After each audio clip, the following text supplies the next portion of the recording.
Го осудуваме секое насилство врз докторите. Тука конкретно беше посегање по здравието и животот на нашиот колега доктор. Било какво насилство, било какво посегање и вербално и физичко, значи осудуваме кон докторите.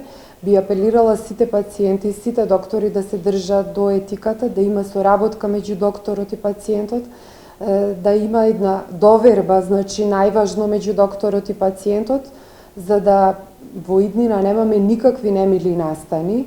И би апелирала исто така да се организираат сите колеги, односно да направиме една нова правна рамка, еден закон кој ќе биде по кратка постапка донесена, во која што ќе се заштитат докторите, заради која не би требало никогаш да доаѓа до вакви немили настани, затоа што сите доктори целиот свој живот значи го даваат, учат, се едуцираат, помагаат несебично на пациентите и не би сакала никогаш никој да посегне по белиот матил.